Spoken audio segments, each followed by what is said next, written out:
नमस्कार दोस्तों, अगर आप सभ्य कहानियाँ चैनल पर नए हैं तो प्लीज हमारे चैनल को लाइक करें, सब्सक्राइब करें और शेयर करें।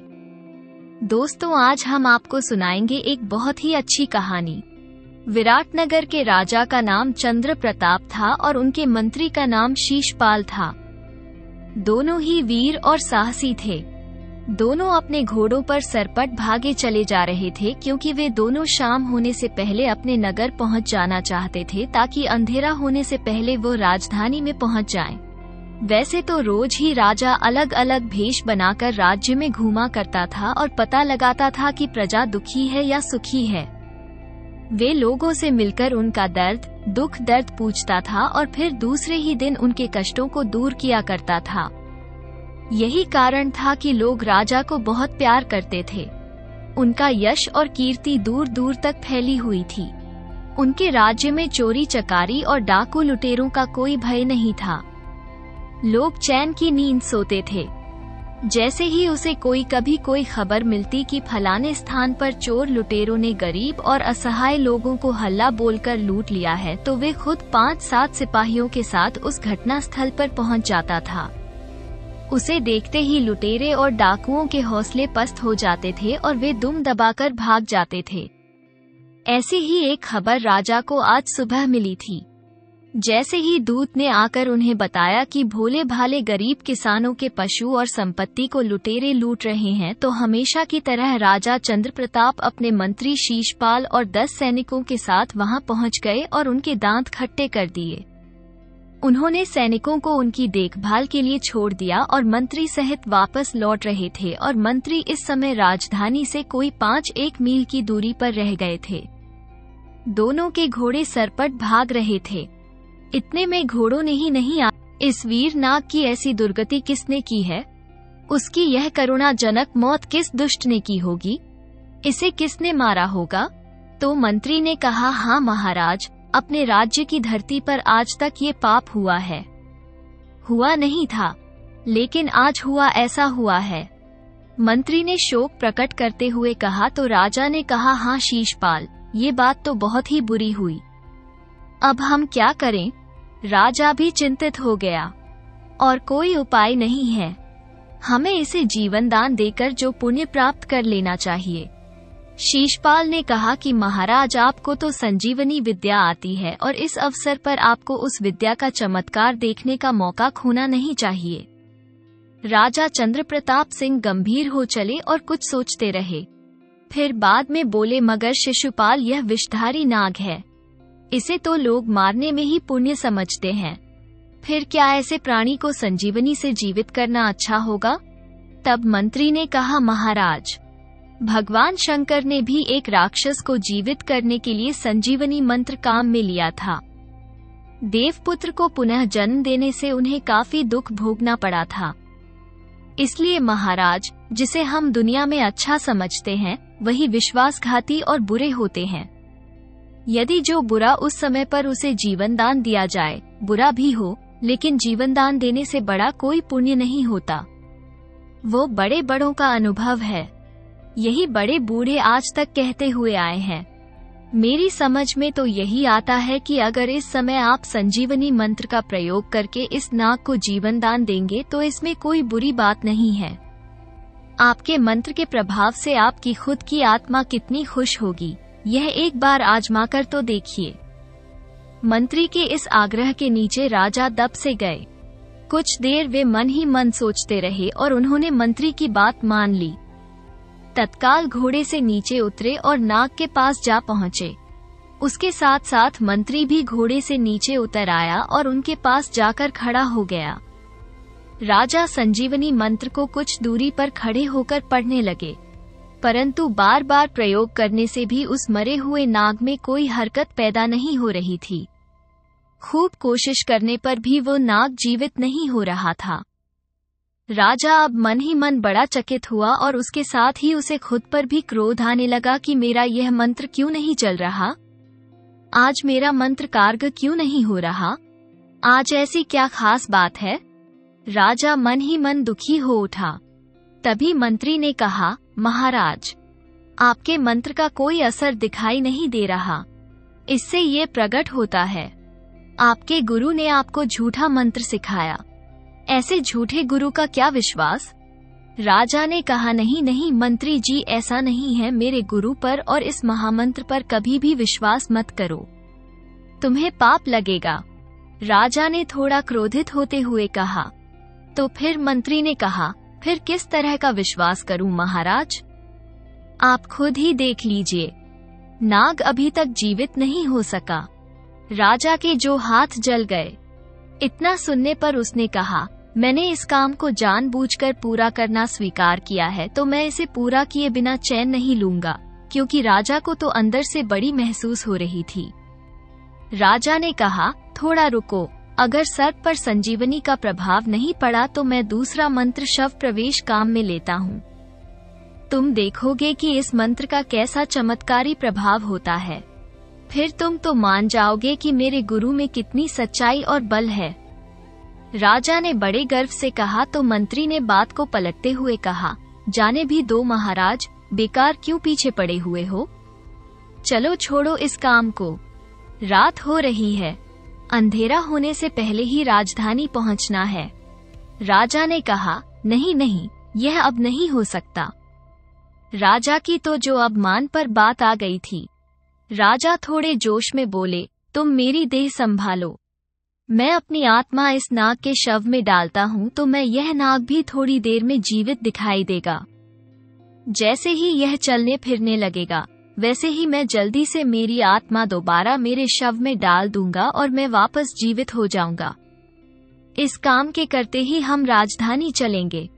मंत्री ने कहा। मंत्री को राजा का कहना मानना पड़ा।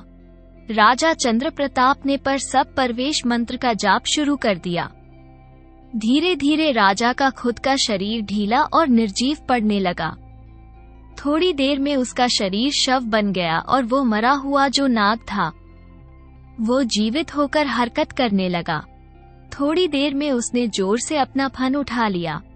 उसी वक्त जैसे ही राजा की आत्मा नाग में प्रवेश हुई, वैसे ही मंत्री ने अपनी आत्मा राजा के शव में डाल दी और अपने शव के तलवार से कितने ही टुकड़े कर डाले। नतीजा ये हुआ, राजा की आत्मा अब शव जो नाग था उसके शव में थी और मंत्री की आत्मा राजा के शव में थी। राजदेहधारी मंत्री जोर जोर से हंसने लगा और कहने लगा, राजा, आज तक मैं ऐसे ही मौके का रास्ता देख रहा था। आज कितने साल बाद मेरी यह इच्छा पूरी हुई। राजा, जाके नागलोक के सुख भोग, चल निकल यहाँ से। बात सुनते ही सर्प देहधारी राजा ने जोर से गुस्से में फुंकार मारी। दुष्ट, तूने मेरे साथ छल किया, लेकिन देखना मैं इस विश्वासघात का बदला अपने विषधारी दांतों से लेकर रहूंगा। नीच, तू देखना कि मैं दंड देकर मेरा शव वापस ले लूंगा। मैं देखता हूँ कि तू किधर बचकर जाता है। मंत्री क्रोध में भरकर चिल्लाया, देख, 1 इंच भी आगे बढ़ने की या फन उठाने की कोशिश मत करना, वरना इस तलवार से तेरी गर्दन भी उड़ा दूंगा। मैं तुझे जीवन दान दे रहा हूँ, इसे अपना भाग्य समझ और यहाँ से चला जा। सर्प देहधारी राजा गुस्से में अपने फन को जोर जोर से जमीन पर मारने लगा। मंत्री जोर से हंसने लगा और कहने लगा, सुन, तू समझता था कि सिर्फ तुझे ही संजीवनी मंत्र आता है। ये तेरी भूल थी, मुझे भी वो विद्या कम नहीं आती। जिस समय तू सर्प का यह मंत्र फूंक रहा था, उस समय मैं उसका विपरीत मंत्र पढ़ रहा था। यही कारण था कि तेरा मंत्र नहीं चल सका, हालांकि तूने कोसी से की। मंत्री फिर खिलखिलाकर हंस पड़ा। सर्प देहधारी राजा रह रहकर फन पटकने लगा और गुस्से में जोर से चीखा, नीच, विश्वासघाती, मैं तुझे ऐसा नहीं समझता था। मैं तुझे बड़ा अपना हमदर्द समझता था। मंत्री ने राजा की देह में से खिलखिलाते हुए बोला, और तू ये भी समझ बैठा राजा की वस्तु अकेले हो और अकेले ही पर सब प्रवेश का मंत्र जानते हो। ये भी तेरी भयंकर भूल थी। जिस समय तेरे गुरु अलका आनंद तुझे मंत्र सिखाते थे, उस समय मेरे पिता मुझे उस गुप्त जगह ले जाया करते थे। इसलिए वह मंत्र जिस तरह मेरे पिता को मालूम था, उसी तरह मुझे भी मालूम हो गया। मुझे भी वे दोनों ही विद्या उतनी ही आती हैं जितने की तुम्हें और शायद तुझसे ज्यादा मुझे आती है, क्योंकि मंत्री पर राजा की अपेक्षा सरस्वती की कृपा अधिक रहती है। जा अब अपने रास्ते लग। नाग कहीं का। नागराज ने भी भीतर ही भीतर तड़पते हुए थोड़ी देर सोचा कि बेकार में इस दुष्ट की तलवार से बुरी मौत मरने की। मरने से अच्छा है कि अपने इसी हाल में जीवित रहना चाहिए। इसलिए ये सोचकर राजा गुस्से में फन पटकता हुआ वापस घास में घुसता हुआ चला गया। रास्ते भर उसकी आत्मा मंत्री को कोस रही थी। कपटी नीच, इस दुष्ट कर्म का फल तुझे एक न एक दिन भोगना पड़ेगा। यह आवाज उस जंगल में काफी देर तक गूंजती रही। फिर वह धीरे धीरे शांत हो गई। राजा की देह धारण किए हुए मंत्री शीशपाल घोड़े पर बैठकर राजधानी की तरफ बढ़ रहा था। वो मन ही मन बड़ा खुश था। उसके दिमाग में तरह तरह के विचार उठ रहे थे। वो सोच रहा था उसने अपनी चाल के द्वारा राजा को अपने रास्ते से सदा के लिए हटा दिया है। अब कोई भय नहीं है, अब कोई बाधा उसके रास्ते में नहीं आएगी और वो अपना शेष जीवन अब राजा बनकर सुख और ऐश्वर्य से गुजारेगा। इतना बड़ा विराट नगर का साम्राज्य उसके हाथों में होगा।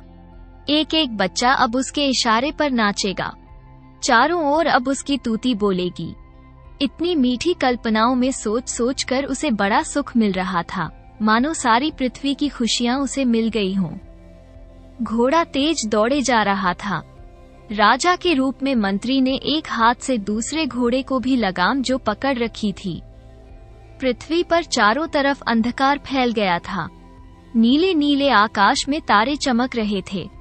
मंत्री घोड़े पर तेजी के साथ राजधानी की तरफ बढ़ता जा रहा था। चारों ओर जंगल में साए साए की आवाज से उसे अपने दिल की धड़कन साफ सुनाई दे रही थी। धीरे धीरे वह मंद मंत्री राजा बनकर राजधानी में प्रवेश कर गया। तोप की सलामी दी गई। उसने फौरन हाथ ऊंचा करके सबको रोकते हुए कहा, आज बड़े दुख की बात है। मैं और मेरा मंत्री शीशपाल लुटेरों को खदेड़कर वापस राजधानी लौट रहे थे। रास्ते में जो खंडाला में के घने जंगल में पहुंचते ही एक खूंखार बड़े शेर ने अचानक छलांग लगाकर मंत्री को चीर दिया। भाग्य से मैं उसके पंजों से किसी तरह निकलकर बच आया। मैं बहुत घबरा उठा हूँ। मेरी कुछ समझ में नहीं आ रहा है। अचानक आए संकट से और मंत्री जी की इस तरह की मौत से मेरा मन बड़ा दुखी हो गया है। आज से 10 दिन तक सारे राज्य में शोक मनाया जाएगा। फौरन जो राज्य के झंडे थे उनको झुका दो और खजाने में से सोने की मोहरें मंत्री के शोकग्रस्त परिवार को मेरी ओर से दे दो। मंत्री ने बिल्कुल राजा चंद्रसेन की आवाज में नाटक करते हुए अपना दुख प्रकट किया। शरीर पर राजा के वस्त्र थे। किसको फिर कोई शक हो सकता था। उस दुष्ट मंत्री ने बाद में भारी कदमों से महल में प्रवेश किया। मंत्री की इस अचानक मृत्यु का शोक समाचार चारों ओर फैल गया। महल पर लगा हुआ झंडा झुका दिया गया। राजदूत, दास दासियां और सारे राज दरबारी शोक में डूब गए। जैसे ही शिशुपाल ने राजमहल में कदम रखा वैसे ही रानी जो स्वर्ण थाल लेकर आरती उतारने के लिए सामने आई, परंतु राजा ने उसे रुकने का इशारा किया। रानी भारी कंठ से बोली, महाराज ज्यादा दुखी मत होइए। मंत्री जी ने राजा की आवाज में दुख प्रकट करते हुए कहा, रानी वह मेरा प्यारा मंत्री था, ऐसी बेमौत मारा जाता। गया है कि मैं अपने को संभाल नहीं पा रहा हूँ और तुम कहती हो कि मैं दुखी न हूँ। रानी ने राजा को बहुत समझाया। शांत हो जाइए महाराज, दुख आज किसको नहीं है। भगवान ने आपके प्राण बचाए, मेरा सुहाग बना रहा। भगवान की बड़ी कृपा हुई है। मुझे आरती उतारने दो। नहीं, मंत्री जो राजा बना हुआ था बोला, अभी मेरा मन ठीक नहीं है, अभी मुझे अकेले रहने दो। इतना कहकर मंत्री चुपचाप राजा के कक्ष में चला गया। उसे रानी की विनती सुनी अनसुनी कर दी। रानी हार कर चुपचाप अपने कक्ष में लौट आई। राजा के शोक से उसका दिल भी भर उठा था। आधी रात का समय था। रानी अपने पलंग पर लेटी हुई थी। कमरे में हल्की रोशनी फैली थी। सोने से पहले उसने भगवान से प्रार्थना की और थोड़ी देर बाद उसकी आंख लग गई। आधा घंटा भी नहीं बीता होगा कि अचानक उसके कानों में आवाज आई, रानी यहाँ से उठकर जल्दी कहीं दूर चली जा। ये तेरा सुहाग नहीं है, तेरा सुहाग खतरे में है। तेरा पति दिखाई देने वाला राजा देवधारी यह शैतान मंत्री है, राजा चंद्रप्रताप नहीं। इस दुष्ट कपटी ने तेरे सुहाग को धोखा देकर यह राजा की देह धारण की है। ये जो कुछ होकर रहा है ये सब नाटक है। तेरा पति राजा अदृश्य रूप में है और बहुत ही दुख से तुझे ये संदेश दे रहा है। इस समय सर्प की देह को धारण किए हुए है। धीरे धीरे तुझे सारी घटना मालूम हो जाएगी। अभी तो उठ और फौरन यहाँ से कहीं दूर निकल जा। इस नीच ने तेरे राजा के साथ बड़ा धोखा किया है और आगे की चिंता छोड़, समय आने पर सब ठीक हो जाएगा। तब तक तपस्या कर और भगवान का नाम ले। रानी की नींद एकदम से खुल गई और वो हड़बड़ा कर उठी। उसका सारा शरीर पसीने में भीगा हुआ था। उसने इधर उधर नजरें दोहराई पर कहीं भी कोई नजर नहीं आया। कमरे में शांति थी, दीपक जल रहा था, कहीं कोई भी परिवर्तन नहीं था। उसकी सांसें तेजी से जो चल रही थी उसे कुछ नहीं सूझ रहा था। थोड़ी देर याद कर वो तेजी के साथ उठी और पड़ोस के कमरे में जाकर उसने अपने एक विश्वासपात्र दासी को धीरे से उठाया और उसके कान में कुछ कहा। थोड़ी देर बाद वो चुपके से अपने जरूरी वस्त्राभूषण आदि लेकर आधी रात में ही राजमहल के पिछवाड़े के रास्ते से निकल गई। चारों ओर अंधेरी रात का सन्नाटा छा रहा था। सारा राजमहल नींद में सोया पड़ा था। कहीं दूर किसी के खांसने की आवाज सुनाई दी और एक कुत्ता भौंका। आवाज सुनकर रानी और दासी छिप गई।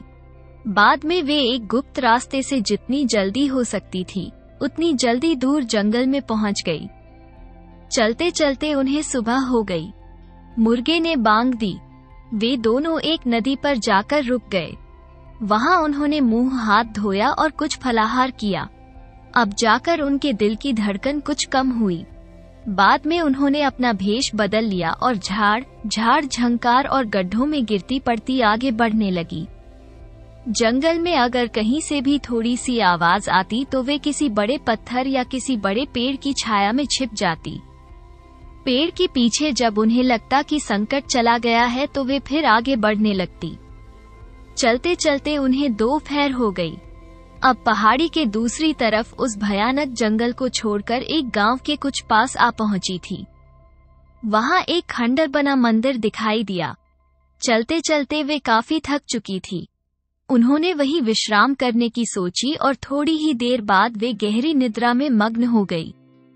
उधर सुबह होते ही सारे राजमहल में खलबली मच गई। सारी दीवारें चीख चीख कर कह रही थी, रानी गायब हो गई है। सब दास दासियां इधर उधर उदास चेहरे लिए भागदौड़ कर रहे थे। धीरे धीरे यह बात मंत्री के कानों तक भी पहुंची। ये सुनते ही वो हक्का बक्का रह गया। क्या कहते हो? दास जब उसके पास आकर कहने लगा कि रानी जी गायब हो गई हैं, तो मंत्री बना राजा जोर से चीखा। ये तब दास दासी ने बताया कि यह सच है महाराज। तो एक दासी ने थर थर कांपते हुए कहा, नहीं, वो जो मंत्री था पागलों की तरह चिल्लाकर बोला, ऐसा नहीं हो सकता। इतने में दूसरे दास ने डरते हुए हाथ बांध कर कहा, बड़ी अनहोनी हो गई महाराज। रानी के साथ दासी भी, जो उनकी मुंहबोली दासी थी, वो भी चली गई है। उसका भी कहीं पता नहीं है। तो जो राजा बना मंत्री था उसने कहा, तो मेरा मुंह क्या देखते हो? जाओ, सारे राज्य का चप्पा चप्पा छान डालो। आज की आज रानी को ढूंढ कर लाओ। अगर तुमने उसका पता नहीं लगाया तो तुम्हें सख्त से सख्त दंड मिलेगा। जब सारे राज्य में ढिंढोरा पिटवा दिया जाए, जो भी रानी को ढूंढ कर लाएगा हम उसे मोमांगा इनाम देंगे। मंत्री ने जोर से अपनी आवाज को बुलंद किया।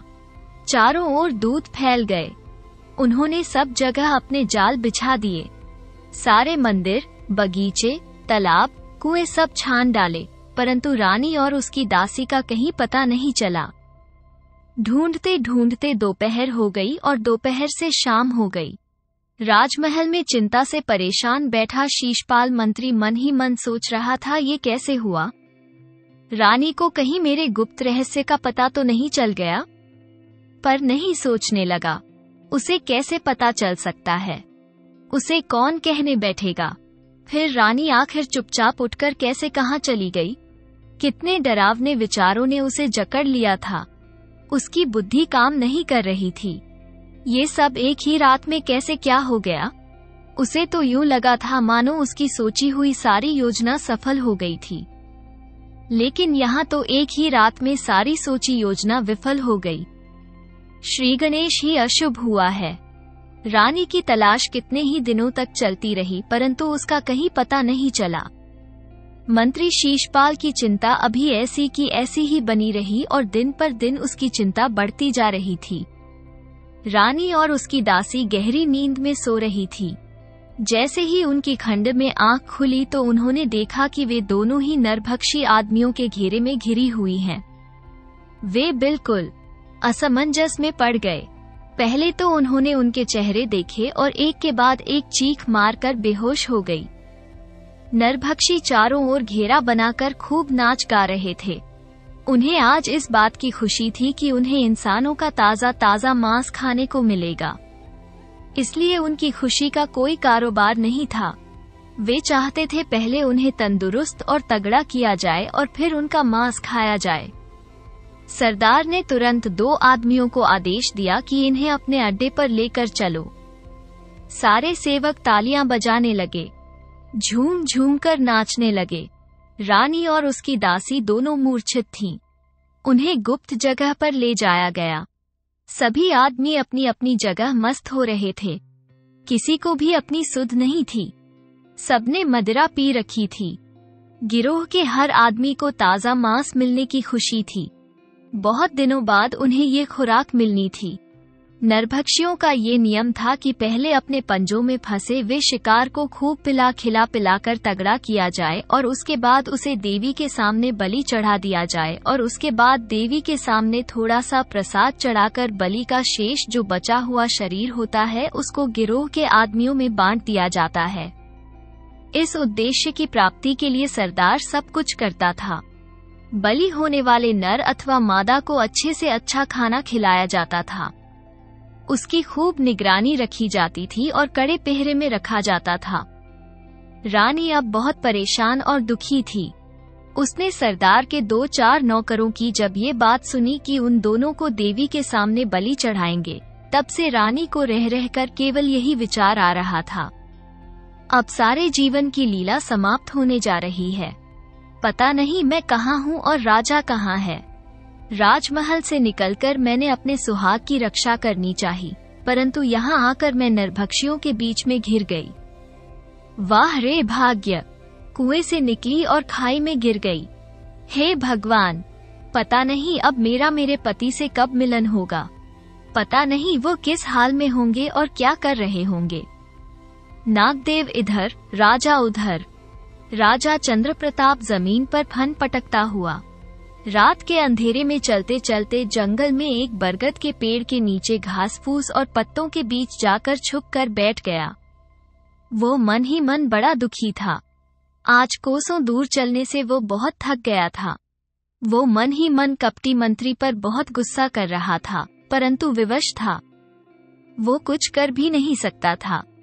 पत्तों के नीचे बैठकर उसने कई बार सोचा कि वो वहां जाकर उस दुष्ट को काट ले, परंतु तभी उसे ख्याल आया कि इस प्रकार जो मंत्री की आत्मा उसके शरीर से निकल जाएगी, मगर फिर उसकी जो देह है वो विषधारी हो जाएगी और उसकी आत्मा उसमें कभी नहीं जा सकेगी।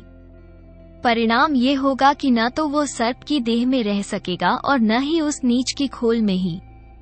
फिर उसे यह विचार आया, इस तरह रात को चुपचाप किसी को भी दंश करना नागलोक के किसी प्राणी को शोभा नहीं देता। फिर क्या करना चाहिए? वो काफी देर इसी पर सोचता रहा और अपने आप से ही प्रश्न करता रहा। अंत में उसने निर्णय लिया कि जो कुछ होगा हुआ है। उसके भागने में ही या उसको भोगने में ही भलाई है। परंतु मेरी रानी, उसका क्या होगा? रानी की याद आते ही राजा चंद्रप्रताप की आत्मा तड़प उठी। उससे रहा नहीं गया।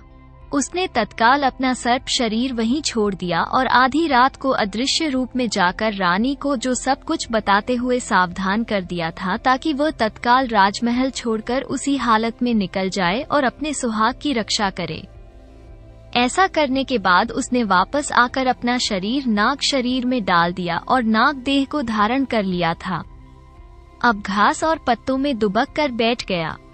भूख के मारे उसका बुरा हाल था, परंतु रात में क्या कुछ हो सकता था। थोड़ी देर बाद वह फटी और घास फूस और पत्तों की ढेरी के बीच से अपना सिर धीरे से उसने ऊपर निकाला और इधर उधर देखा। चारों तरफ धुंधलका था, उसे कोई भी पक्षी नजर नहीं आ रहा था। इधर उधर चल फिर उसने अपनी खुराक ढूंढने के लिए। अब उसकी इच्छा नहीं हो रही थी। उसने वापस अपना सिर उस कूड़े के करकट में छिपा लिया और वैसे ही चुपचाप पड़ा रहा। उसका समय एक एक पल पहाड़ की भांति गुजर रहा था। काफी देर इंतजार के बाद आखिर दिन निकला। उसने घने बरगद के पेड़ के ऊपर बैठे पक्षियों की तरह तरह की आवाजें सुनी। राजा चंद्रप्रताप हर पक्षी की भाषा खूब अच्छी तरह से समझता था, इसलिए उन आवाजों को सुनकर राजा को मन ही मन बड़ी खुशी हुई। वो कान लगाकर उन पक्षियों को जो चहक रहे थे उनको सुन रहा था। आवाजों के बीच एकाएक उसे कुछ तोतों की आवाज सुनाई पड़ी। एक तोता कह रहा था, अरे भाई, चंद्रपुर के उस दयालु राजा शीलभद्र का क्या कहना। कितना पुण्यवान राजा है, तुझे क्या बताऊं। कल उसके राज्य में कितना धूमधाम का त्योहार मनाया गया। सबको दान दिया गया, महायज्ञ भी संपूर्ण हो गया। हजारों पक्षी इकट्ठा हुए थे। प्रत्येक पक्षी को उसकी इच्छानुसार दाना पानी मिला। कल ही तो हम वहां से खा पी कर लौटे। अच्छा, दूसरे तोते ने आश्चर्य में भरकर कहा। हाँ यार, लेकिन दो तोते बड़े कपटी निकले। वे अपने सब साथियों को छोड़कर आगे चले गए। हमने अभी निश्चय कर लिया है कि उन्हें अवश्य सजा मिलनी चाहिए। हमने उसका पीछा किया। एक ने तो माफी मांग ली, परंतु दूसरा थोड़ा अकड़ू था। उसने माफी का एक शब्द भी नहीं बोला। हम सब उस पर पिल पड़े और उसकी खूब जो दुर्गति बनाई, वो घायल होकर नीचे पड़ा है। अरे अरे, एक तोते ने करुणा से भरकर कहा, ये तुमने क्या किया। तो मैं ऐसा नहीं करना चाहिए था। अब उस तोते का क्या हाल है, इस समय वो कहाँ है। दूसरे तोते ने कहा, खुद ही अपनी आंखों से देख लो। वैद्य को सामने की डाल पर कैसी घायल अवस्था में पड़ा है। तोते ने दूसरे तोते के सामने की डाल की ओर इशारा करते हुए कहा। दूसरे तोते ने नजर घुमाकर ढाल की तरफ देखा तो घायल तोता बुरी तरह फड़फड़ा रहा था। ऐसे लगता था मानो उसका सारा शरीर ढाल से छूटकर जमीन पर गिर पड़ेगा।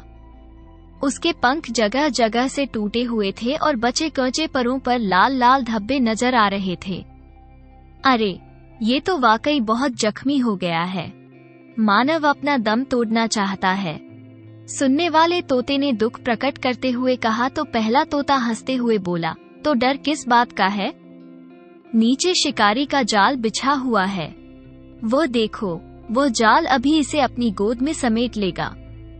इसे कोई कष्ट नहीं करना पड़ेगा। शिकारी खुद ताक में बैठा है। शिकारी की बात सुनते ही सारे तोते सहम उठे, मानो उन्होंने साक्षात मौत के दर्शन कर ली हो। सबने अपने मुंह अपने पैरों में छिपा लिए। सर्प देहधारी राजा उनकी यह सारी बातें सुन चुका था। उसने धीरे से फन उठाकर ढाल की तरफ देखा। तेजी के साथ एक विचार उसके मन में आया। कितना अच्छा, उसे जो भक्ष्य मिला है, मजा आ गया। परंतु दूसरे ही क्षण उसे दूसरा विचार आया कि तोते को अपना आहार बनाने से कहीं ज्यादा अच्छा है कि इस तोते के शरीर में इस नाग शव से निकलकर अपनी आत्मा डाल दूं। और उसने वैसा ही किया। उसने अपनी आत्मा नाग को छोड़कर मरते हुए तोते के शव में डाल दी। नाग वहीं मर गया और दम तोड़ता हुआ तोता फिर से जीवित हो गया। देखते ही देखते वो डाल पर से गिरा और शिकारी के जाल में फंस गया और जोर से फड़फड़ाने लगा और जीवित हो गया। अब वो जाल से निकलने का प्रयत्न कर रहा था, परंतु उसके पंजे में जो जाल में फंस चुके थे जाल जोर जोर से हिल रहा था। उस बड़े और सुंदर तोते को जाल में फंसा देखकर शिकारी के मुंह में पानी भर आया। वो काफी खुश हुआ। वो मन ही मन बोला, वाह, आज तो अच्छा शिकार मिला है। घरवाली भी देखते ही खुश हो जाएगी। उसने झट से जाल को समेटा। इतने में उसकी नजर उस भयंकर मरे हुए सर्प की तरफ गई। शिकारी बुरी तरह घबरा गया। उसने जाल जल्दी से कंधे पर डाला और वहां से जान बचाकर भागा। बहुत दूर जाकर वो रुका और पीछे मुड़कर देखा। मरे हुए सांप में से उसे ऐसा लग रहा था जैसे वह अब भी उसका पीछा कर रहा हो। वो बुरी तरह हौंफने लगा। घर पहुंचकर उसने जाल एक ओर पटक दिया। उसमें फड़फड़ाते हुए तोते को देखकर शिकारी की पत्नी बड़ी खुश हुई। उसने जल्दी से उसे जाल से निकालकर एक पिंजरे में डाल दिया। शिकारी ने अपना किस्सा अपनी स्त्री को सुनाते हुए कहा, मैंने रात में ही जाल बिछा दिया था। सुबह के धुंधलेपन में थोड़ी दूरी पर मुझे एक भयंकर सर्प पर मेरी नजर पड़ी। भगवान ने ही बचाया। सांप मरा हुआ था, वरना आज मैं जिंदा घर नहीं लौटता।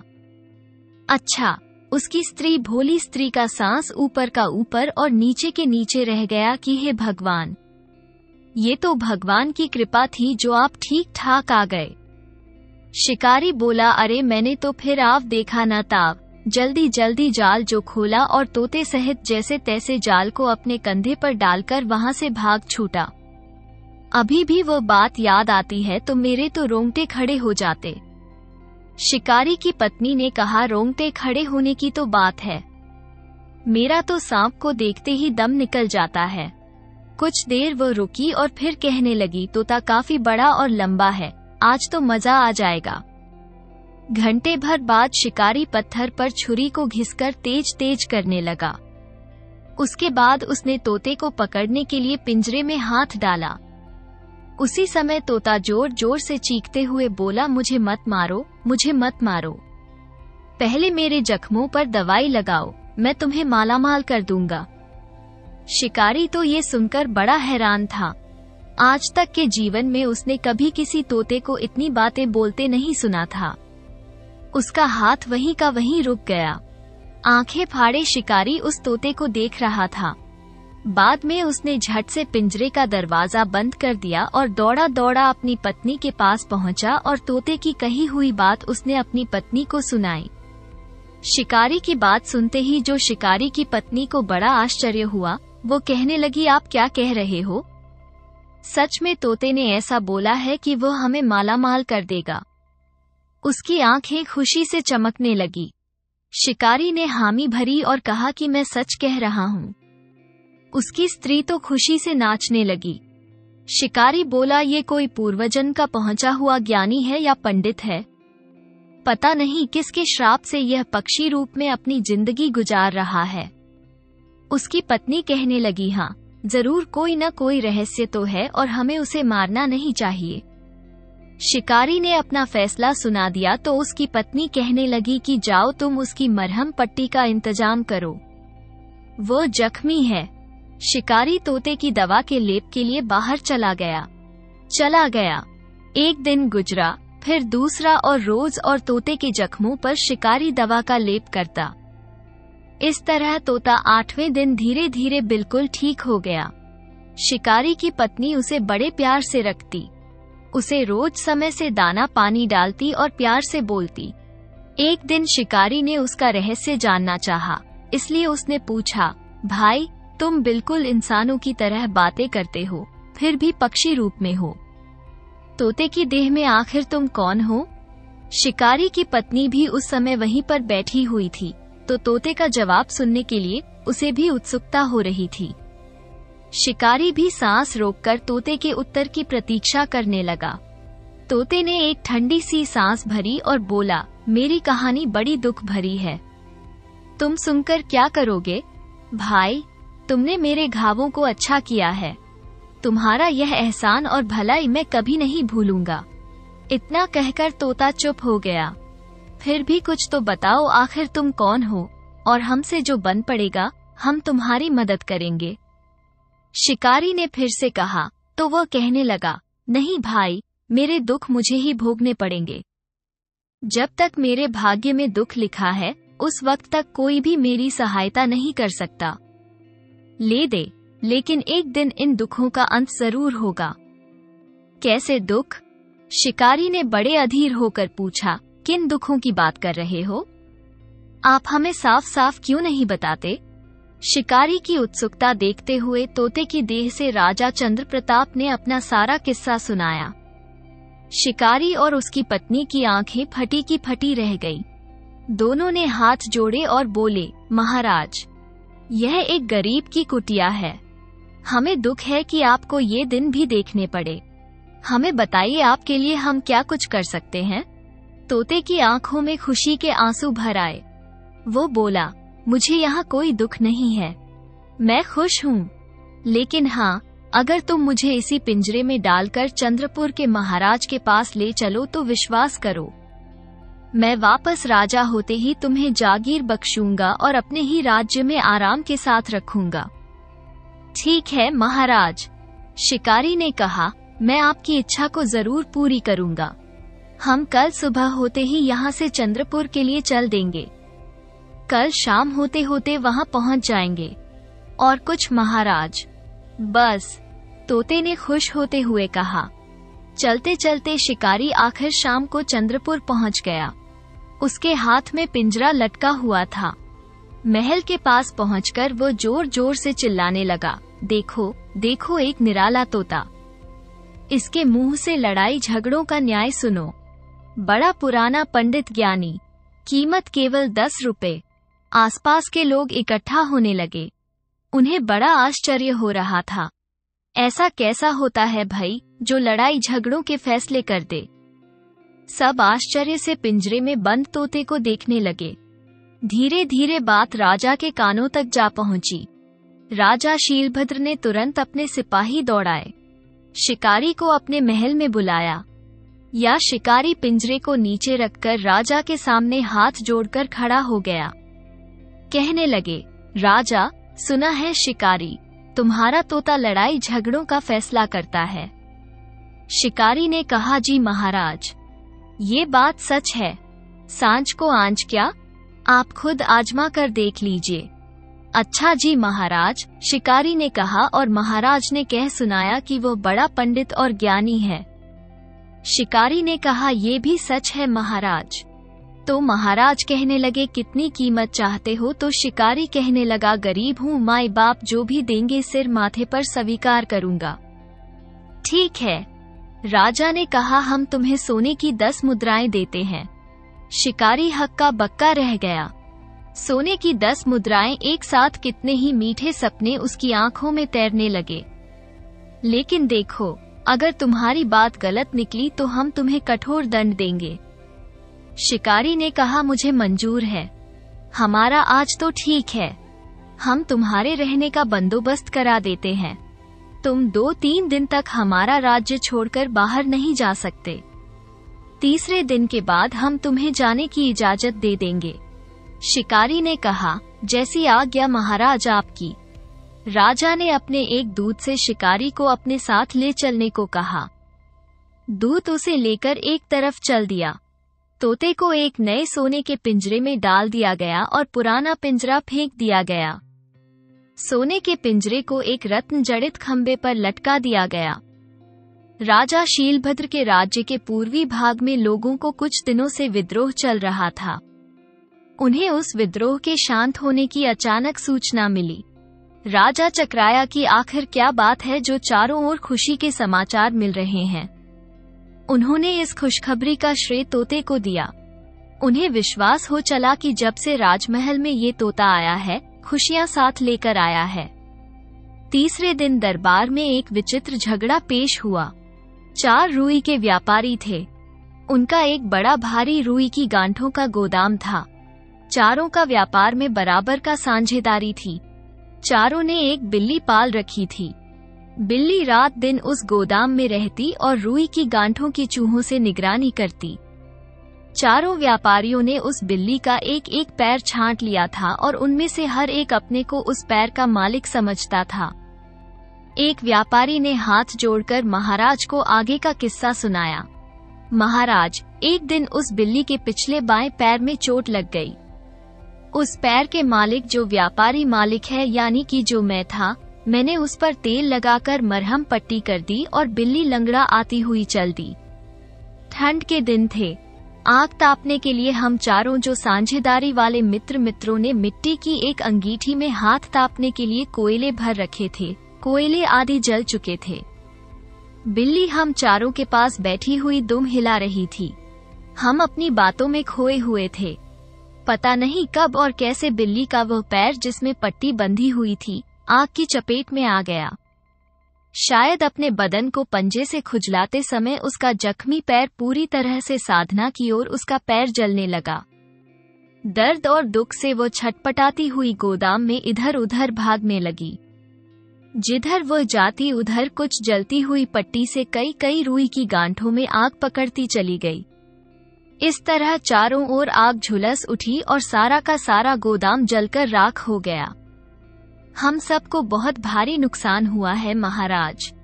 घाटा होने के कारण तीनों व्यापारी अब मुझ पर पूरे नुकसान का भार डाल रहे हैं।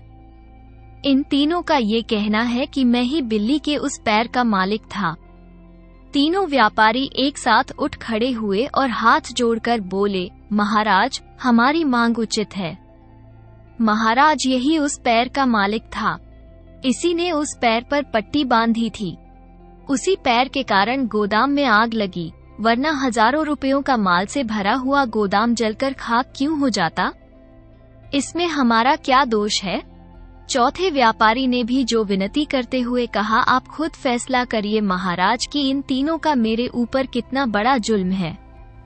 बिल्ली हम चारों की थी। हम चारों उसे समान रूप से प्यार करते थे। वो हमारे चारों की मिली जुली संपत्ति की निगरानी रखती थी। सीधी सीधी बात है महाराज। हमने आज तक होने वाला लाभ बराबर बांटा है। उसी प्रकार इस घाटे का भी चारों में बराबर बंटवारा क्यों न किया जाए? सारे दरबार में सन्नाटा सा छाया हुआ था। हर व्यापारी की दलील तर्कपूर्ण और न्यायसंगत थी। चारों व्यापारी अपनी अपनी जगह अपने अपने पक्ष को मजबूत कर रहे थे। अब उनके झगड़ों का क्या फैसला हो? तीन व्यापारी बोले, अब आप ही फैसला करिए महाराज।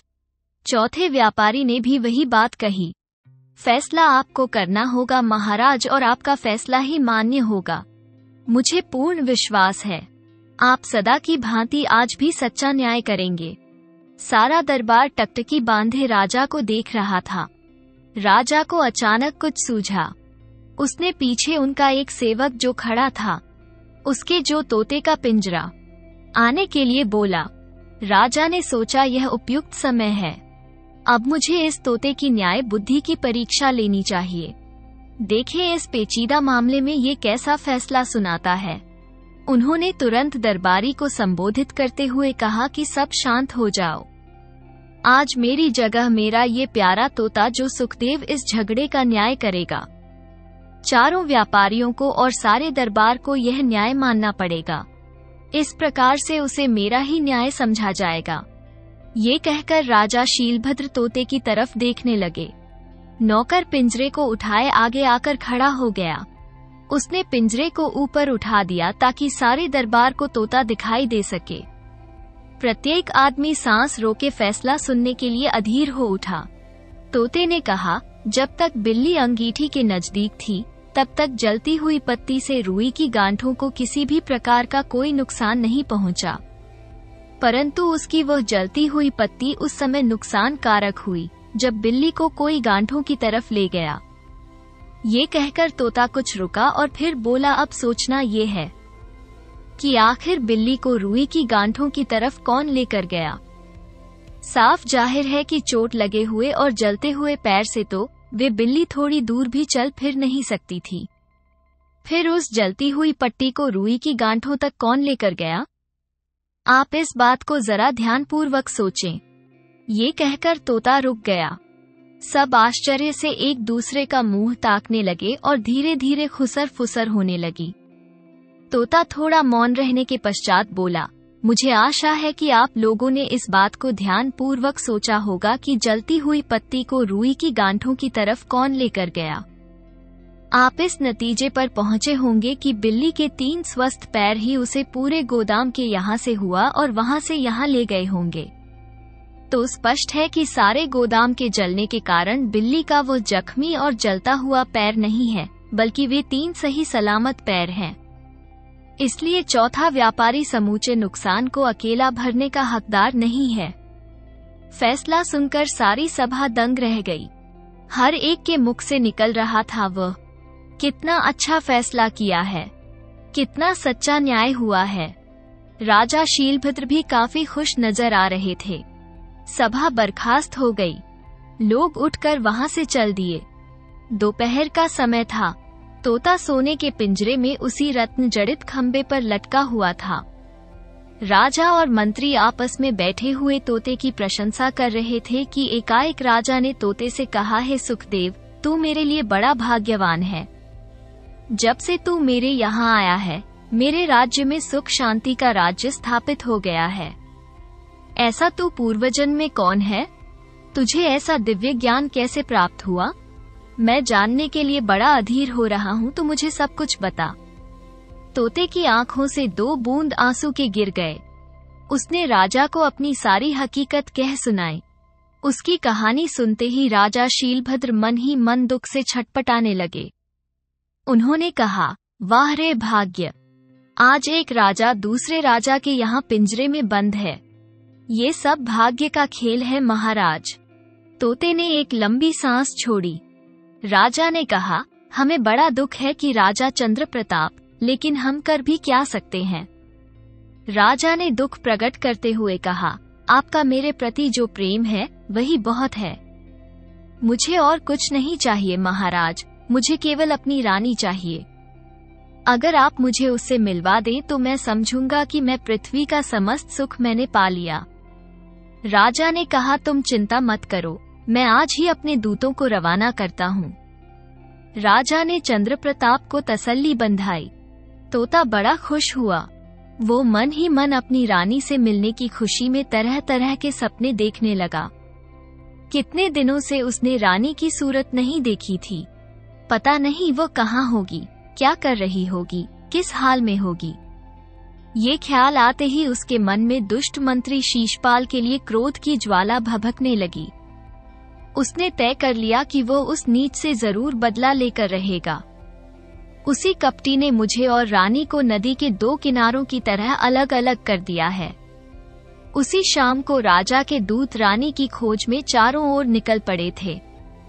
उसी दिन राजा शीलभद्र ने खुश होकर शिकारी को जागीर बख्शी और अपने राज्य में रहने की जगह दे दी। शिकारी की खुशी का ठिकाना नहीं था। उसने सोचा कि तोता सच कह रहा था। उसने कहा था कि वह उसे मालामाल कर देगा। उसने तो उसे सचमुच मालामाल कर दिया।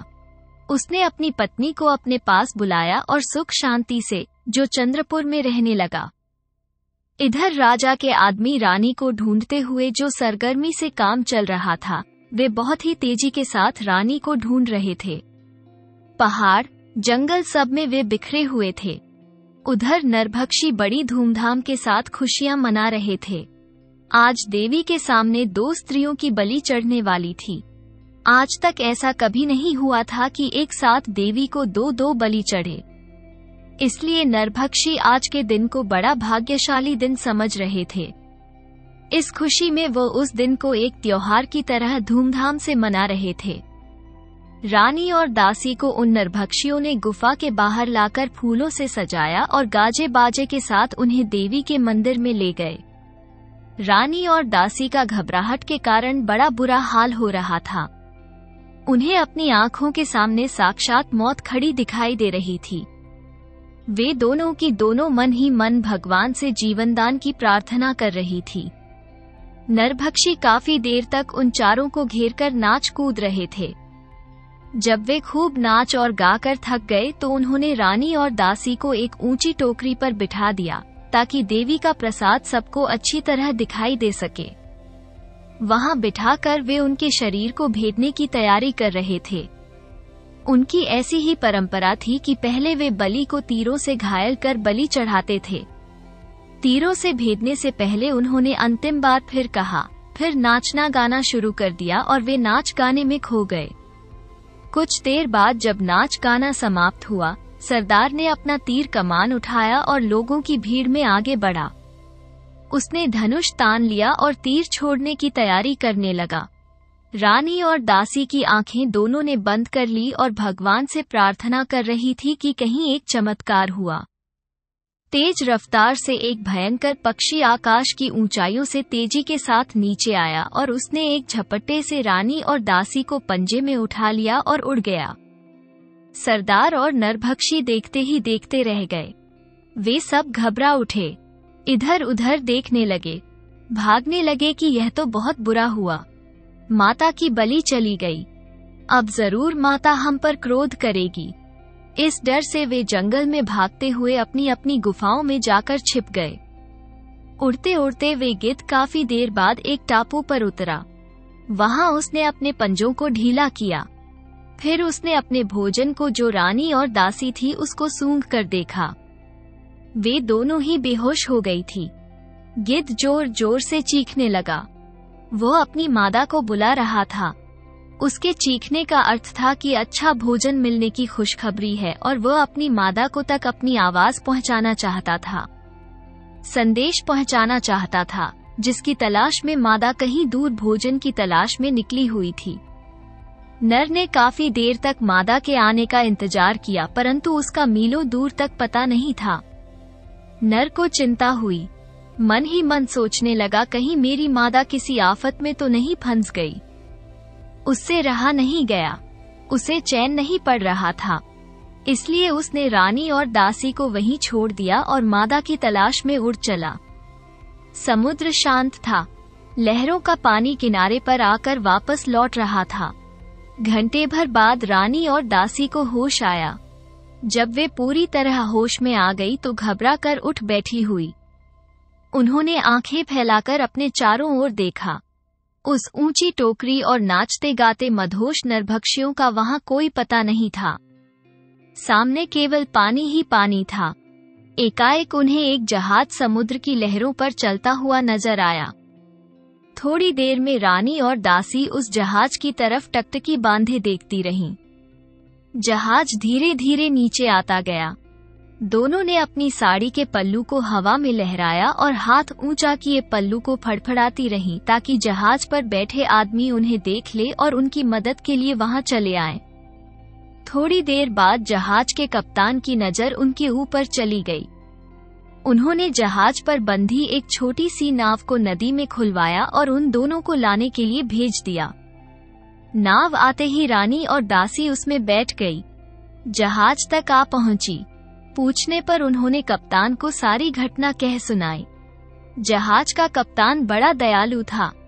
उसने उन्हें धीरज बंधाया और खाना खाने के लिए दिया। खाना खाने के बाद रानी और दासी आराम से सो गई, क्योंकि वे बहुत थकी हुई थीं। जहाज में सामान लदा हुआ था और चंद्रपुर राजधानी की ओर जा रहा था। रानी और दासी जब सोकर उठी तो मन ही मन वो सोचने लगी कि पता नहीं अब हम कहाँ जाकर पहुँचेंगे और उनका क्या हाल होगा। भाग्य ने उन्हें कहाँ से कहाँ फेंक दिया। कितनी बार वे मौत के चंगुल से बची हैं। पता नहीं आगे उनकी तकदीर में क्या क्या लिखा हुआ है। पता नहीं राजा पर क्या बीत रही होगी। वे कहाँ होंगे, किस हालत में होंगे। राजा की याद आती। रानी की आंखों से आंसू बहने लगे और दासी ने उनके आंसू पोंछे और बोली, आपने रानी जी अब तक हिम्मत नहीं हारी, तो अब और थोड़ी हिम्मत रखिए। हिम्मत की बहुत जरूरत है। मेरा मन कहता है कि भगवान की हम पर कृपा है और भगवान अपनी कृपा बनाए रखें। तभी तो हम जो कितने संकटों से बच गए हैं, आगे जो हमारे भाग्य में होगा वही होगा। रानी ने कहा, वो तो ठीक है, परंतु दुख की भी तो कोई सीमा होती है। पता नहीं मैंने ऐसे कौन से पाप किए थे जो मुझे ये दिन देखने पड़े। और रानी रोने लगी। दासी ने कहा, रानी साहिबा अब भरोसा रखिए, जिसने आप पर आफत डाली है उनको महाराज के हाथों जरूर दंड मिलेगा। आप निर्दोष हैं। और दासी ने रानी को ढांढस बंधाते हुए कहा तो दासी से रानी कहने लगी, मैं क्या करूं? राजा का वियोग मुझसे अब नहीं सहा जा सकता। उसकी याद में मेरा तन मन फटा जा रहा है। और रानी रोने लगी। जिस तरह भगवान ने, दासी ने कहा कि जिस तरह भगवान ने अब तक हमारी रक्षा की है, उसी तरह राजा की भी रक्षा भगवान कर रहे होंगे। आप रोई मत रानी साहिबा, मुझसे आपका दुख नहीं देखा जाता। दासी ने अपना मुंह दोनों हाथों से, जो रानी के आंसू पहुंचे तो रानी ने अपने दोनों हाथों से अपना मुंह छिपा लिया। रानी ने प्यार से उसके जो दासी को अपने सीने से लगा लिया। दूसरे दिन जहाज चंद्रपुरी राजधानी के तट पर पहुंचा। कप्तान ने रानी और दासी को राजा शीलभद्र के दरबार में ले जाकर खड़ा कर दिया। दरबार लगा हुआ था। राजा शीलभद्र सिंहासन पर विराजमान थे। दरबार में भीड़ जुटी हुई थी। राजा शीलभद्र ने दोनों स्त्रियों की तरफ देखते हुए पूछा, कौन है और क्या चाहती हैं? जहाज के कप्तान ने हाथ जोड़कर कहा, महाराज, यह एक टापू में घिरी हुई थी, सहायता के लिए पुकार रही थी। हमारा जहाज जब उधर से निकला तो मैंने अपनी दूरबीन से इन्हें आफत में घिरा हुआ देखा। चारों ओर पानी ही पानी था और जमीन के एक छोटे से टुकड़े पर यह बेसहारा किसी सहायता की बाट देख रही थी। मैंने तुरंत अपनी नाव भेजकर उन्हें अपने जहाज में आश्रय दिया और यहाँ ले आया। अब इन्हें आपका आश्रय चाहिए। महाराज, इनकी कहानी बड़ी दुख भरी है। राजा ने दोनों स्त्रियों को ध्यान से देखा। वे किसी कुलीन घर की स्त्रियां नजर आती थीं। राजा ने रानी की तरफ देखते हुए पूछा, तुम कौन हो और कहां से आई हो और टापू पर कैसे पहुंच गई? रानी की आंखें डबडबा गई। सिर नीचे किए हुए बोली, बहुत दुखियारी हूँ महाराज। हमारे दुखों की एक लंबी कहानी है। समय आने पर सब कुछ बताऊंगी। अभी तो आपसे मैं बस इतनी प्रार्थना करती हूँ, हमें कोई आश्रय मिल जाए। अभी हम इस हालत में नहीं हैं जो उस लंबी कहानी को आपको सुना सकें। दुखों और परेशानियों से उनकी हालत काफी जो पेचीदा हुई बनी हुई थी, इसलिए उन्होंने क्षमा मांगी। राजा शीलभद्र उनकी हालत गए और उनकी परिस्थिति को समझ गया। उनसे फौरन आज्ञा दी, ठीक है, इन्हें जनाना खाने में पहुंचा दिया जाए और इनके खाने पीने का प्रबंध कर दिया जाए। आज्ञा पाते ही उन्हें कुछ सेवक जनाने खाने में ले गए। जनाना खाने में चलते चलते रानी और दासी ने राजा की दुहाई दी। दरबार मन ही मन राजा के कृपालु स्वभाव की प्रशंसा करने लगा। कुछ ही देर हुई होगी कि एक दूत ने हौंफते हुए दरबार में प्रवेश किया और सूचना दी, महाराज, कुछ उपद्रवी अपनी सीमा में घुस आए हैं। उन्होंने हमारी फसल नष्ट कर दी है और किसानों की धन संपत्ति और पशुओं को लूटपाट कर ले जा रहे हैं। अगर तुरंत सहायता न मिली तो काफी नुकसान होने की संभावना है। राजा ये खबर सुनते ही क्रोध से तमतमा उठा। उसने हाथ की मुठ्ठियां कस गई। आग बबूला होते हुए बोला, मेरे राज्य में दुष्टों की यह मजाल जो दिन दहाड़े घुस आए और गरीबों को लूट रहे हैं। फौरन सैनिकों से कहो, सेनापति सैनिकों की फौज तैयार करो। उनको जो भी उपद्रवी हैं, उनको जिंदा कैद करके मेरे सामने लाकर खड़ा करो। उनको उचित दंड मिलना चाहिए। ये कहकर राजा चिंतित से आसन से उठ खड़े हुए। उनके साथ सारे दरबारी भी उठकर चल दिए। अब राजा अपने कक्ष में पहुंचे तो सोने के पिंजरे में बैठे तोते ने उनकी हालत देखी और पूछा, क्या बात है महाराज? कुशल तो है, आज आप कुछ चिंतित दिखाई दे रहे हैं। राजा ने उन उपद्रवियों का किस्सा सुनाते हुए कहा, कुछ समझ नहीं आ रहा कि थोड़ी देर पहले मैंने 2 बेसहारा स्त्रियों को अपने यहाँ आश्रय दिया है और उसके थोड़ी देर बाद ही आफत की सूचना मिली। मुझे ऐसे लगता है जैसे दोनों स्त्रियां अपने साथ साथ मेरे लिए भी कुछ आफत लाई हैं। मुझे लक्षण अच्छे नजर नहीं आते। ये कहकर राजा परेशान सा अपने कक्ष में टहलने लगा। तोता चुप रहा। उसकी बेचैनी राजा को देखता रहा। उसकी समझ में नहीं आ रहा था कि ऐसी हालत में राजा से क्या कुछ कहा जाए।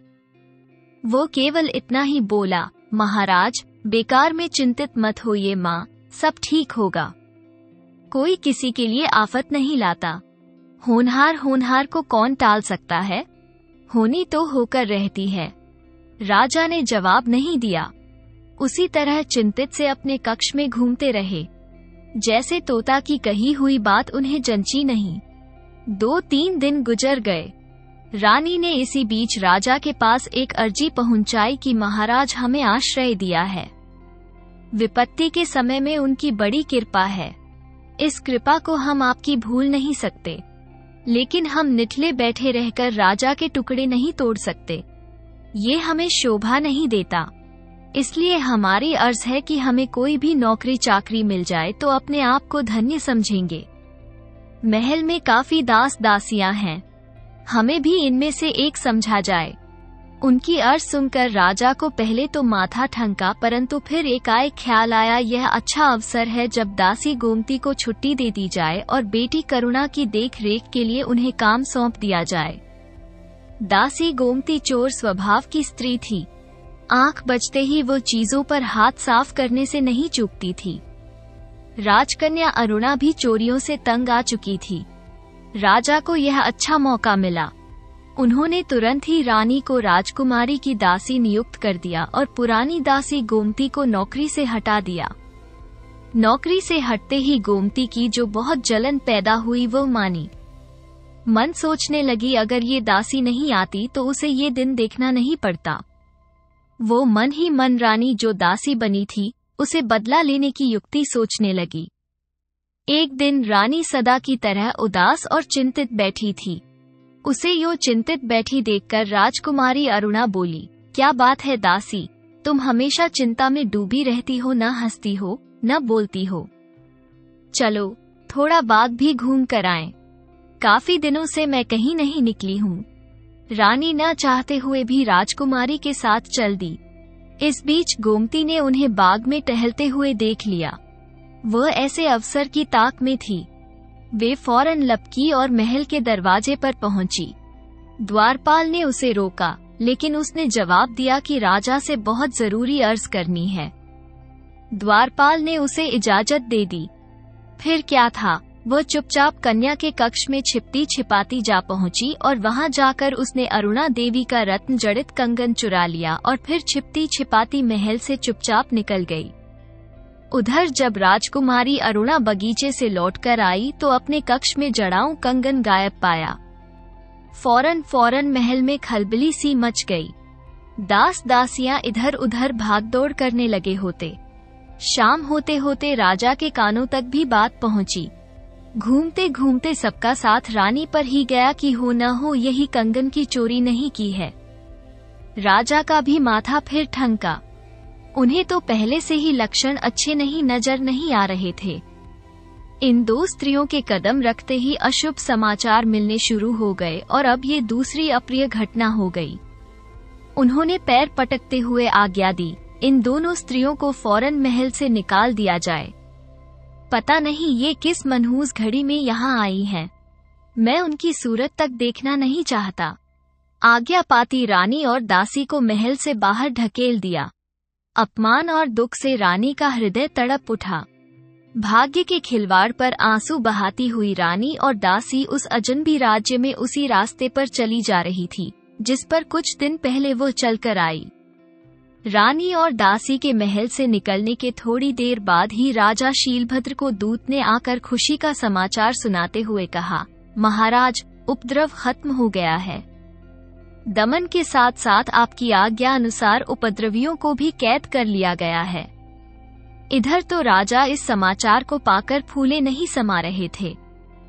उधर द्वारपाल के भेजे आदमियों ने दासी गोमती को चुराए हुए कंगन सहित पकड़ लिया और पकड़कर वे लोग उसे राजा के सामने पेश करने के लिए आ रहे थे।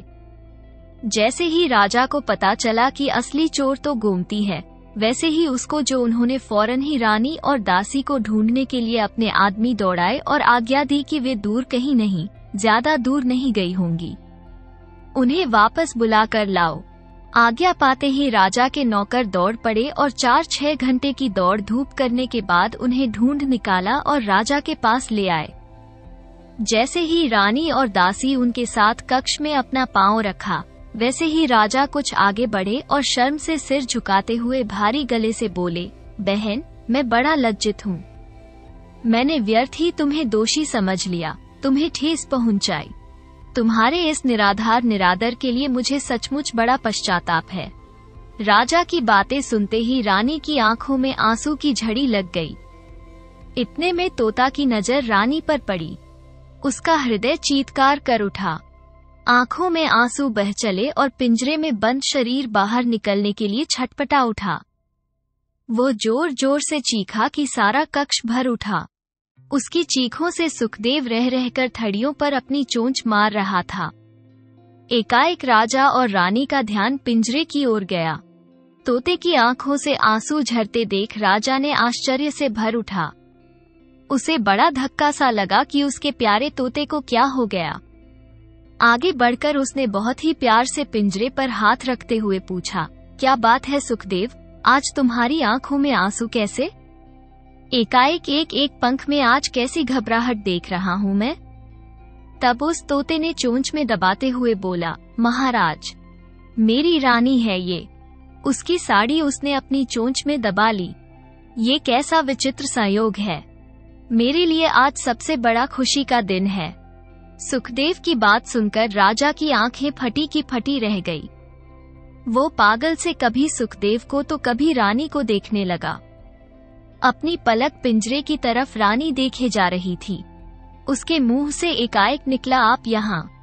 मैंने स्वप्न में भी नहीं सोचा था कि आपसे मेरा ऐसा विचित्र मिलन होगा। रानी ने अपनी आंखों के आंसू पोंछते हुए आगे बढ़कर राजा चंद्रप्रताप को नमस्कार किया और बोली, स्वामी, आपसे मिलने के लिए हम अब तक भटकती रहीं। आकाश पाताल एक कर दी। भाग्य का खूब खिलवाड़ भी देखा। दर दर की ठोकरें खाई। हम एक तरह से निराश हो चली थी, परंतु वाह रे मेरे भाग्य के खेल। आप मिलन बना हुआ था और अब पूर्ण हो गया। इससे बड़ा सुख अब और क्या हो सकता है। और बाद में रानी का गला रुंध गया। राजा शीलभद्र की आंखों के सामने सारे पर्दे हट गए। अब उन्हें पता चला जो स्त्री उनके यहाँ दासी बनकर रह रही थी, वास्तव में वो एक रानी है। इस वास्तविकता का पता चलते ही जो राजा को सच्चाई पता चली। हाँ, परंतु वाह रे मेरे भाग्य के खेल। आपसे मिलना लिखा था, अब पूर्ण हो गया। इससे बड़ा सुख और क्या हो सकता है। और बाद में रानी का गला रुंध गया। राजा शीलभद्र की आंखों के सामने से सारे पर्दे हट गए थे। अब उन्हें पता चला कि जो स्त्री उसके यहाँ दासी बनकर रह रही थी, वो तो सच में एक रानी थी। इस सच्चाई का पता चलते ही वो पानी पानी हो गए और शर्म से उन्होंने गर्दन झुका ली। सचमुच ये बड़ा ही करुण दृश्य था। उसी दिन तोते का पिंजरा राजा के कक्ष से उठाकर रानी के कक्ष में चला गया। रात में बहुत देर तक चंद्रप्रताप और रानी के बीच बातचीत होती रही। दोनों अब तक कहां क्या क्या गुजरी, उन बातों का जिक्र कर रहे थे और दोनों आगे का उपाय सोचने बैठ गए। परंतु कोई भी रास्ता नजर नहीं आया कि क्या करें क्या न करें। उस दुष्ट शीशपाल से कैसे बदला लिया जाए, इसी सोच विचार में कुछ दिन गुजर गए।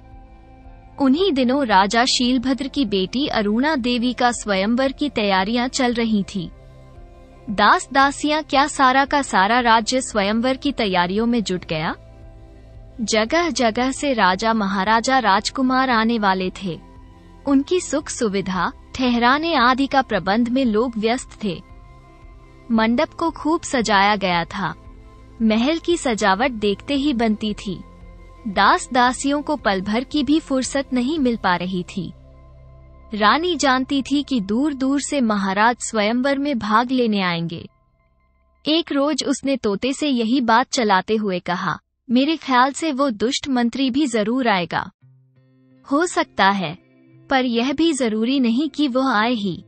तोता ने उत्तर दिया। रानी कुछ देर सोचती रही और फिर बोली, उसका यहाँ आना जरूरी है। अगर वो यहाँ नहीं आएगा तो मेरी सोची हुई बात अधूरी रह जाएगी। राजा ने कहा, क्या सोचा है तुमने? क्या अधूरा रह जाएगा? तोता बने राजा ने अधीर होकर कहने लगे, मुझे बताओ। तो रानी कहने लगी, मैंने सोचा है इस स्वयंवर में रानी राजकुमारी केवल एक ही शर्त रखें कि वह उसे उसी के गले में वरमाला डालेगी जिसे संजीवनी मंत्र की विद्या आती है। राजा शीलभद्र की ओर से अगर यह ढिंढोरा पिटवाया जाए तो मेरा मन कहता है कि शीशपाल मंत्री स्वयंवर में जरूर आएगा और भाग लेगा, क्योंकि उसे यह विद्या आती है और अब ये काम तुम्हारा है। राजा शीलभद्र को इसके लिए तुम किसी तरह सहमत कर लो ताकि मेरी योजना पूरी हो सके। तोता बने राजा ने अपनी रानी की बात को पूरी तरह नहीं समझा, फिर भी उसे आश्वासन देते हुए कहा, अच्छी बात है, मैं अपनी तरफ से पूरी कोशिश करूंगा। मैं तुम्हारी इच्छा की पूर्ति जरूर करने की कोशिश करूंगा। रानी खुश होते हुए बोली, ठीक है, आगे का काम मेरे जिम्मे रहा। दूसरे दिन तोता बने राजा ने राजा शीलभद्र को स्वयंवर के लिए उस शर्त के लिए राजी कर लिया। चारों ओर ढिंढोरा पिटवा दिया गया। राजकुमारी के उसी के साथ जो वरमाला डालेगी, जिसे संजीवनी मंत्र की विद्या आती हो। आखिर स्वयंवर का दिन भी आ गया। मंडप में कितने ही राजा, महाराजा, राजकुमार अपने अपने आसन पर बैठे हुए थे। अभी राजकुमारी वहां आई नहीं थी। एक तरफ दर्शकों की अपार भीड़ थी। मंत्री ने खड़े होकर आमंत्रित राजा, महाराज, राजकुमारों का धन्यवाद दिया और स्वयंवर की शर्त का दोहराकर उसका ऐलान कर दिया। राजकुमारी के आने की बस तैयारी हो रही थी। इतने में मंडप के बाहर शोरगुल सा सुनाई पड़ा। बाहर कहीं किसी के लड़ने चीखने की आवाज आ रही थी। राजा शीलभद्र ने देखा एक शिकारी अपना कुत्ता लिए हुए इस एक औरत मरी हुई मुर्गी लिए हुए आ रहे हैं। राजा शीलभद्र ने कड़क कर कहा, यह क्या तमाशा है? कौन हो तुम लोग? क्या चाहते हो? उस कड़क भद्दी आवाज में यह मंडप में घोर सन्नाटा सा छा गया। वो एक किसान स्त्री ने अपनी मरी मुर्गी महाराज के सामने फर्श पर रखते हुए हाथ जोड़ते हुए कहा, गलती माफ हो सरकार, एक फरियाद लेकर आई हूँ। ये फरियाद का वक्त नहीं है। राजा ने कहा, हमारी राजकुमारी के विवाह में विघ्न पैदा करने की तुम्हारी कैसी हिम्मत हुई? क्या तुम जानती हो इसकी सजा क्या है? राजा ने गरजते हुए कहा तो वह कहने लगी, महाराज, मेरी मुर्गी को इस शिकारी के कुत्ते ने मार डाला है। मैं आपके दरबार में फरियाद लेकर आई हूँ। मुझे इंसाफ दिलवाइए। यह विवाह का शुभ अवसर है। शुभ अवसर पर काफी खून खराबा होगा। राजा शीलभद्र ने किसी प्रकार अपने पर काबू करते हुए कहा, क्या चाहती हो? जल्दी बोलो। तो वो बोली, मेरी मुर्गी मुझे चाहिए। महाराज, मुझे सिर्फ अपनी यह मुर्गी चाहिए। यह मेरे कलेजे का टुकड़ा है। मेरे बाप की दी हुई निशानी थी। किसान की स्त्री ने गिड़गिड़ाते हुए कहा। राजा ने गुस्से में भरकर कहा, ये कैसी बात करती हो? भला वो मुर्गी वापस जिंदा कैसे हो सकती है? तब वो कहने लगी, महाराज, मुझे तो बस मुर्गी चाहिए, अपना आंचल फैलाकर भीख मांगती हूँ। मुझे यकीन है मैं आपके दरवाजे से निराश नहीं लौटूंगी। किसान की स्त्री अपनी बात पर अड़ी रही। राजा परेशान था। सारी सभा सांस रोके राजा के फैसला सुनने के लिए अधीर हो रही थी। इतने में राजा को ध्यान आया कि आज स्वयंवर के में हमने जो शर्त रखी है उसके अनुसार संजीवनी विद्या जानने वाला राजा, महाराजा या राजकुमार इस मुर्गी को जिंदा कर सकता है। ये ख्याल आते ही राजा के चेहरे पर खुशी नाचने लगी। इतने में ही राजकुमारी हाथ में वरमाला लिए अपनी सहेलियों के साथ मंडप में आ गई। अच्छा मौका देखकर राजा ने उठते हुए घोषणा की, जो भी इस मुर्गी को अपनी संजीवनी विद्या से जीवित करेगा, उसी के गले में हमारी राजकन्या अपनी वरमाला डालेगी। घोषणा सुनते ही चारों ओर सन्नाटा छा गया। राजा महाराजा एक दूसरे का मुंह ताकने लगे। थोड़ी देर बाद मंत्री शीशपाल अपने आसन से उठा और सभा मंडप के बीच आ गया। उसने संजीवनी मंत्र पढ़ना शुरू किया। पिंजरे में बैठा तोता ये तमाशा देख रहा था। जैसे ही शिशुपाल ने अपने संजीवनी मंत्र को पढ़ना शुरू किया, वैसे ही तोता ने उसका उल्टा मंत्र पढ़ना शुरू कर दिया। इसके फलस्वरूप लाख कोशिश करने पर भी मंत्री शीशपाल का मंत्र नहीं चला। शीशपाल को हारकर शीशपाल ने कहा, मैं इस मुर्गी को जरूर जीवित कर सकता हूँ, लेकिन मेरी एक शर्त है। मैं अपने मंत्र का जाप किसी कमरे में बैठकर अकेले में करना चाहूंगा। इजाजत है तो? शीलभद्र राजा तैयार हो गए। थोड़ी देर बाद शीशपाल को एक कमरे में अकेला छोड़ दिया गया। उसने दरवाजा बंद कर लिया और मंत्र का जाप करने लगा। थोड़ी देर में ही मरी हुई मुर्गी धीरे धीरे अपने पर फड़फड़ाने लगी। सभा में खुशी से तालियां बजने लगी। उधर तोते ने पर सब प्रवेश मंत्र पढ़ना शुरू किया और शीशपाल की आत्मा मुर्गी में प्रवेश कर रही थी, तो तोते ने की आत्मा जो शीशपाल के शव में, क्योंकि वे सब पहले राजा का ही था। अब बंद कमरे में शीशपाल का शव पड़ा था और सुखदेव की आत्मा शीशपाल के शव में प्रवेश कर चुकी थी। खाली पिंजरे में सुखदेव का शव पड़ा था और मुर्गी मंडप में फिर से जीवित होकर बैठ गई थी। थोड़ी देर बाद राजा चंद्र प्रताप उस बंद कमरे के बाहर निकले और मंडप में आकर मुर्गी से बोले, क्यों मंत्री जी, कैसी रही? ये कहकर उन्होंने एक अट्टहास लगाया।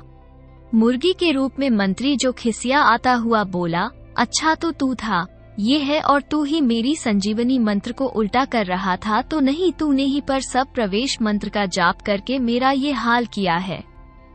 वो किसान, स्त्री और शिकारी अपने असली रूप में आ गए। वह रानी और उसकी दासी थी राजा शीलभद्र। राजा चंद्र प्रताप को असली रूप में देखकर बहुत प्रसन्न हुए।